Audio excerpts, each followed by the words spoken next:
Jag Taggart 93 here with another Doom WOD review, and today we're actually looking at two Doom WODs. Both of them are by the same author, Misty, and they both came out recently in 2019. Now the first map we'll be looking at is called Deserted Phobos Facility, and yeah, it's pretty alright. Has great lighting, good architecture, and yeah, it's a Phobos base. There's not a lot of new here, and it's kinda on the forgettable side though. I did enjoy this one area here though, where you got these cacodemons on one side, and demons charging at you up from these stairs. Now it's tempting here to camp right at the top of the stairs so the cacos will tag the approaching pinkies, but don't get too comfortable here because you'll get easily overwhelmed. You see, there's a lot of nasty that's coming your way, and if you just wait, you'll soon be cornered. Best to run for it, shoot, and grab goodies as you go. But be careful, there's a surprise ambush that awaits, and it triggers if you grab one of these two medkits.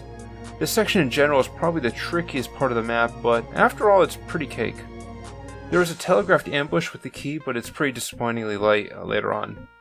You get the key, and then just a couple of imps and zombies come out from the different sides.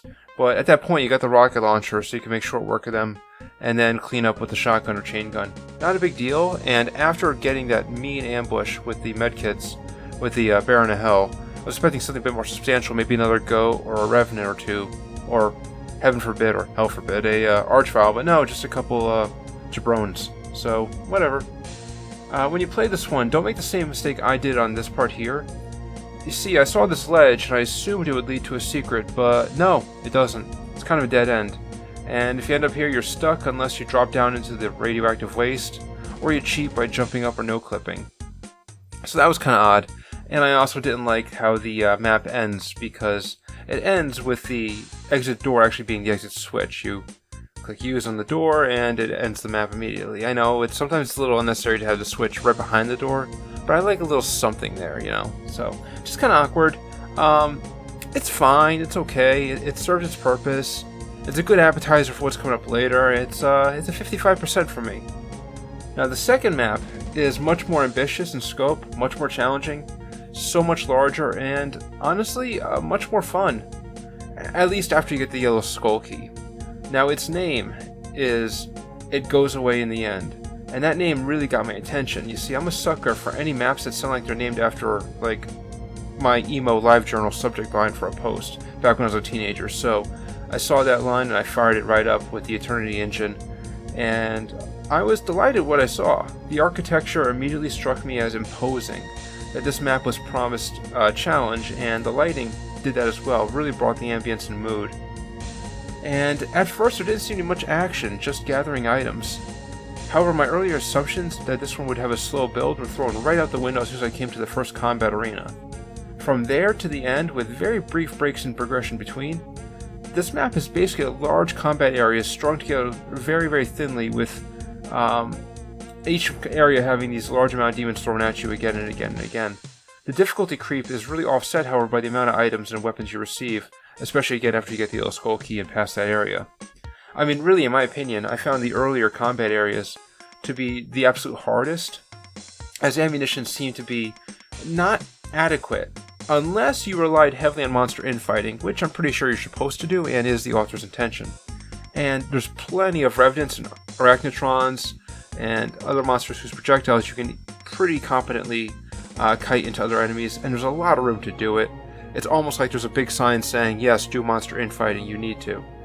And there are plenty of architectural obstacles and boundaries that you will bump into if you're not paying attention, so you gotta keep them in mind while you're running and gunning. But they can also serve to help you as well. Quite a few times I would be using them as impromptu bottlenecks, and even the most narrowest of openings between these structures I found to be completely passable, which I like. Nothing I hate more than running and kiting revenant rockets, for example, when I approach a gap in structures, and I think I could pass between the gap, only to find myself, nope, I'm apparently Doom Guy's way too thick, I'm stuck, and then I turn around and eat rockets. But nothing like that happened here, which was really good, and showed that the author had a lot of thought with regards to movement and spacing when they were mapping out their combat arenas. Kudos, that's awesome. And again, the earlier fights are definitely the hardest I found, especially right before you grab the yellow skull key again. And right when you do that, right before you do that, there's a horde of monsters to engage with, and one of the monsters is an archvile that's snuck right in the middle of them. So you got a bunch of revenants. They serve almost like bullet shields for the archvile. So either kill the archvile quick if you got the armor and health to do it, and it's a risk because Doing that opens up yourself up to attack by everything else that's filling up the area. Or run for your life and pray that the Archvile gets involved in some monster infighting to make your job easier. Hopefully he eats a Revenant rocket, and that's usually what I ended up doing.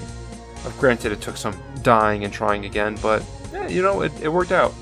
So I also really like the music used in this map as well. They used a MIDI rendition of Fatboy Slim's Right Here, Right Now. And the song opens orchestral in scope, and it sounds epic, and then it seamlessly shifts into high tempo and funky, which is very fitting of this moody and frantic map, actually. Now, some of the nitpicks I have with this one is that the ending kinda surprised me in a bad way. You see, I thought when I reached it, I thought I was actually heading to more of the map. Again, it's one of those teleporter exits that, I don't know, I'm always a sucker for. I see the teleporter, I think more map's coming, but no. And the reason why I thought more map was coming was we did have a big fight right before the exit was unveiled, but the big fight didn't seem or feel any more climactic or engaging than the other fights.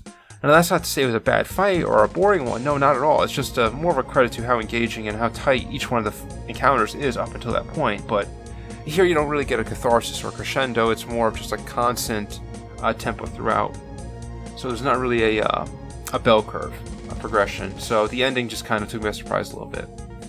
Also, the difficulty settings, there are difficulty settings. There's slightly less monsters on each easier skill level, but I played on Hurt Me Plenty and I played on Ultraviolence, and I really didn't pick up on much of a difficulty difference between the two. Yeah, there's more monsters on Ultraviolence, but in the frantic and the spraying and the running and the gunning, I didn't really stop and count how many imps were there. I didn't really stop and count how many Barons of Hell were there. I did notice in earlier encounters I was running out of ammo a lot faster on Ultraviolence, but I gotta say, I was probably dying and having about as much of a challenge in Ultraviolence as I was in Hurt Me Plenty, so they're about even in my opinion.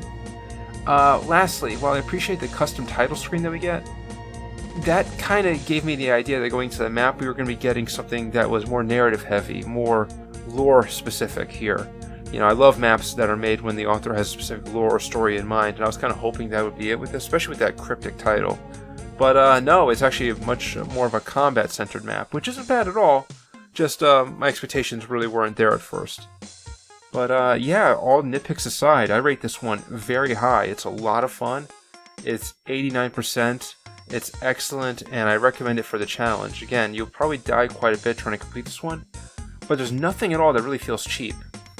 The author was very fair in having this map kind of introduce you to how monsters will ambush you. So at first you hit a switch, and yeah, monsters appear in front of you, but you also get a couple Cacodemons and 1 or 2 Chain Gunners on a ledge right behind you, and you are given enough time and space to react appropriately. And then that's kind of like a little nudge saying, yes, monsters will appear behind you sometimes, so you know to check your 6, keep on your toes. And if you do die, it's not because a demon had the drop on you. More often than not, if you died, it's because a demon was right there, right in front of you, you could see it, and you had enough time to engage it. The only problem is your screen is filled up with a whole lot of other stuff too. So definitely a great map. I love the combat. I've said a million times, Doom combat is at its best when it's like a 2D first-person bullet hell, and that's kind of what you get here.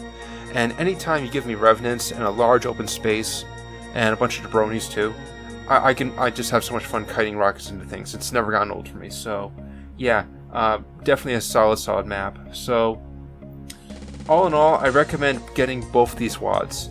Deserted Phobos Facility is kind of like an appetizer, like I said before. You're introduced to the author's style and their quirks and what aesthetics they like, and it's a really good primer for what comes next in the next map, where everything is taken and done more of. And yeah, that's really all I have to say about both of them. Thanks for watching, everybody. This is Jag Taggart 93, signing out.